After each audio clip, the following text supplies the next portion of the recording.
Build your character so luck becomes your destiny.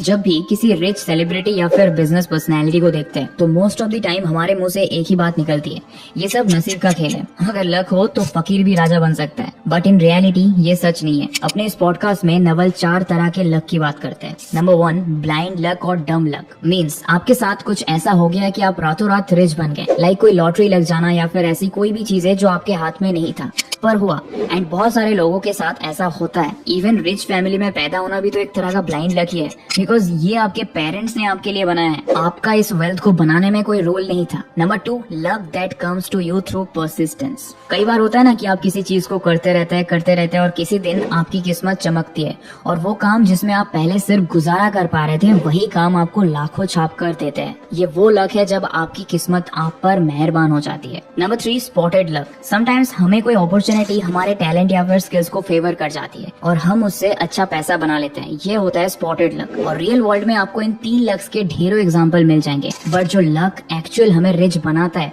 वो इनमें से कोई नहीं है, बल्कि है वो 4th टाइप ऑफ लक जब आपकी डेस्टिनी खुद चलकर आप तक आती है। एंड यही इकलौता तरीका है जो आपको बिना किसी एक्स्ट्राऑर्डिनरी सिचुएशन के भी अमीर बना सकता है। पर डेस्टिनी खुद चलकर आपके पास तभी आती है जब आप खुद को, अपने कैरेक्टर को ऐसा बिल्ड करते हो कि आपके आसपास की हर चीजें आपको फेवर करने लगती है। वॉरेन बफेट को दुनिया भर की कंपनी से डील्स ऑफर होती है, इन्वेस्टिंग के लिए अप्रोच किया जाता है क्योंकि लोग उनकी स्किल्स एंड कैरेक्टर पर ट्रस्ट करते हैं। एक फेमस कोट है, you can't be normal and expect abnormal results, यानी कि आप आम बनकर अपने साथ कुछ खास होने की उम्मीद नहीं कर सकते। अगर आप चाहते हो कि आपके पास बड़ा घर हो, गाड़ी, आईफोन सब, तो आपको अपने अंदर कुछ तो ऐसा बिल्ड करना पड़ेगा जिसकी मार्केट में डिमांड हो, वैल्यू हो, फिर चाहे वो नॉलेज हो, कोई आर्ट हो या फिर skill. Number 2, you want get rich renting out your time. Naval Ravikant कहते हैं कि आप कभी भी अपने टाइम को रेंट करके अमीर नहीं बन सकते, फिर चाहे आप दिन में 14 से 15 घंटे ही काम क्यों ना करते हो। एंड यहाँ पर रेंटिंग आउट योर टाइम का मतलब है कि आप रिप्लेसेबल है। आप जो भी काम करते हैं उस फील्ड में, उस जॉब में आपको खुद को ऐसे पोजीशन पर लाना पड़ता है कि आप चाहे हॉलीडे पर हो या पूरा दिन सो रहे हो तब भी आपको कोई रिप्लेस नहीं कर पाए। Means you have to become irreplaceable. जैसे बहुत सारे डॉक्टर्स है जो अमीर है, पर सिर्फ इसीलिए नहीं कि वो डॉक्टर है, बट इसीलिए क्योंकि वो अपनी स्किल्स का यूज डिफरेंट तरह से रेवेन्यू जनरेट करने के लिए कर रहे हैं। लाइक मेडिकल थीसिस लिखना, मेडिकल डिवाइसेस बिल्ड करना और मेडिकल एक्सपेरिमेंट्स का पार्ट बनना। ये वॉरेन बफे भी कहते हैं कि अगर आप सोते हुए पैसे नहीं बना रहे हो तो आप कभी अमीर नहीं बन सकते। So always use skills in different ways to earn money. सिर्फ एक चीज को पकड़ कर मत बैठे रहो। Number 3, live below your means for freedom. हमारी जनरेशन की जो सबसे बुरी आदत है वो ये है कि हम पैसा तो कमा लेते बट उसे सही ढंग से यूज कैसे करना है ये नहीं जानते। इसीलिए आप नोटिस करना कि जिस इंसान की जितनी ज्यादा सैलरी होती है उसके खर्चे भी उतने ही ज्यादा होते हैं और अल्टीमेटली सब पैसा बनाने के लिए स्ट्रगल कर रहे हैं। और ये सिर्फ इसीलिए होता है क्योंकि जैसे ही हमारी सैलरी बढ़ती है हम अपने लाइफस्टाइल को भी अपग्रेड कर देते हैं और ये प्रोसेस हमारा लाइफ टाइम चलता रहता है, जिसकी वजह से हम कभी भी एक्चुअल अपनी अर्निंग को एंजॉय ही नहीं कर पाते। अब आप ज्यादा अर्न करने लगो तो एकदम से कभी अपना लाइफ अपग्रेड मत करो।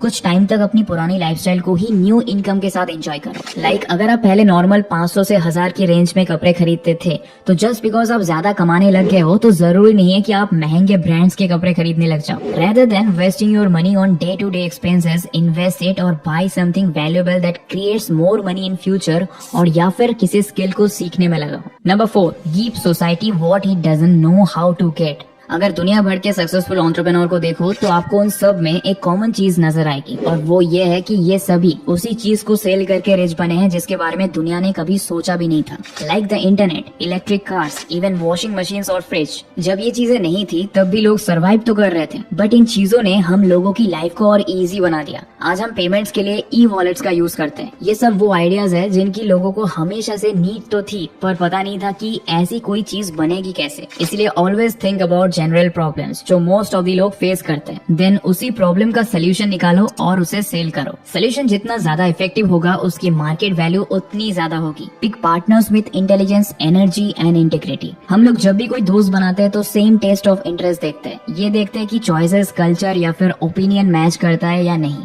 एंड ऐसे लोगों से दूर भागते हैं जिनके ओपिनियन हमसे बहुत डिफरेंट होते हैं। जबकि हमेशा ऐसे लोगों को अपनी फ्रेंड लिस्ट में रखना चाहिए जो आपसे ज्यादा इंटेलिजेंट, आपसे ज्यादा नॉलेजेबल एंड क्रिएटिव हो, बिकॉज ऐसे ही लोग आपको लाइफ को देखने का न्यू पर्सपेक्टिव, न्यू विजन दे सकते हैं। जब दो डिफरेंट अप्रोच वाले लोग साथ काम करते हैं, आउटपुट कभी फेल नहीं हो सकता। लाइक अगर दो लोग किसी जंगल में फंसे जहाँ एक टाइगर आ जाता है, अब टाइगर को एक इंसान थ्रेट की तरह देख रहे हैं, बट दूसरा इंसान उसे अपॉर्चुनिटी की तरह। इसलिए कभी भी किसी का फॉलोअर बनना हो ना, तो उसके लुक्स, उसके लाइफस्टाइल को देखकर उसे फॉलो मत करो, बल्कि उसकी intelligence, energy, social approach and creativity का फैन बनो। ऐसे लोगों को फॉलो करो जो डम लक या फॉर्च्यून के बेस पर पैसा नहीं बना रहे, बल्कि जिनके काम को देखकर सच में वाह कहने का मन करता है। Number 5, arm yourself with specific knowledge. Success never comes overnight. इसके लिए आपको एफर्ट डालने पड़ते हैं, एंड सक्सेस एंड वेल्थ कमाने का इजीएस्ट वे है specific knowledge, like art, communication और टेक, और कोई भी ऐसी फील्ड जिसमें लोग एक्टिव तो है बट उसकी डेप्थ को नहीं समझते। हर कोई एक सिस्टम में खुद को फिट करने की कोशिश कर रहे हैं, बट उस सिस्टम को ब्रेक करके फिनिशिंग लाइन तक पहुंच के आपको उस फील्ड का मास्टर बनना होगा। So do not hesitate to gain knowledge. Number 6, the ultimate foundations are math and logic. Naval podcast से हमारी लास्ट टिप है मैथ एंड लॉजिक, जिसके बेस पर एक्चुअल में ये पूरी दुनिया रन करती है, ये मनी सिस्टम रन करता है। अगर आप मैथ और लॉजिक को अंडरस्टैंड कर लो तो आपको किसी बिजनेस स्कूल को ज्वाइन करने की जरूरत नहीं पड़ेगी, क्योंकि जब आप एसेट्स, लायबिलिटीज और इन्वेस्टमेंट्स के पीछे मैथमेटिक्स को अंडरस्टैंड कर लेते हो ना, तो आपको वेल्थ सिस्टम का साइंटिफिक मेथड समझ आ जाता है। ये समझ आ जाता है कि आपको लॉजिक्स और इल्यूजन को एक दूसरे से अलग कैसे करना है। यहाँ पर इल्यूजन से मेरा मतलब लग्जरी लाइफस्टाइल, जैसे घर, गाड़ी, जो हमारे लिए रिच होने का सिंबल है। जब लॉजिक्स के बेस पर अपने डिसीजन लेना शुरू करोगे तो कभी भी कोई भी लग्जरी आइटम आपको पैसा वेस्ट करने के लिए मजबूर नहीं कर पाएगी। आप वहीं पर पैसा लगाओगे जहाँ एक्चुअल नीड होगी, और हर चीज को खरीदने से पहले आप उसकी इन्वेस्ट कॉस्ट को उस चीज से मिलने वाले सेल्फ सेटिस्फेक्शन कॉस्ट से डिवाइड करना शुरू कर दोगे। आज की डेट में reading, writing, arithmetic, persuasion and computer programming, ये 5 स्किल्स जिस इंसान के पास है उसे कोई बीट नहीं कर सकता। और अगर आप भी ये 6 टिप्स अपनी रेगुलर लाइफ में अपना ले तो आपके साथ ये 3 चीजें होंगी। पहली, कितनी भी बड़ी फाइनेंशियल प्रॉब्लम हो, आप कभी भी पैनिक नहीं करोगे। हमेशा आपके पास अर्निंग का कोई ना कोई रास्ता जरूर होगा। कोई आपसे आपकी सारी वेल्थ भी छीन लेगा, तभी आप 0 से स्टार्ट करके फिर से अमीर बन जाओगे। सेकंड, आपकी वेल्थ पहले से डबल स्पीड से बढ़ेगी, क्योंकि आपका माइंड क्लियर होगा कि पैसे कैसे कमाना है और कैसे खर्च करना है। एंड तीसरी चीज जो होगी वो ये है कि आप बहुत जल्दी अपनी लाइफ में फाइनेंशियल फ्रीडम पालोगे। मीन्स आपको कभी पैसों के लिए वो काम नहीं करना पड़ेगा जो आप नहीं करना चाहते। आपकी स्किल्स एंड नॉलेज आपके लिए रियल लक का काम करेगी, जिसे कोई डिफीट नहीं कर सकता, स्पेशली वो लोग जो रिच से रिच बने हैं। खैर, आज की इस वीडियो में बस इतना ही। वीडियो इन्फॉर्मेटिव लगा हो तो लाइक, शेयर करना, एंड अगर चाहते हो कि मैं इसका जल्दी सेकंड पार्ट भी लेकर आऊँ तो कमेंट जरूर करना, और चैनल को सब्सक्राइब करना तो बिल्कुल मत भूलना।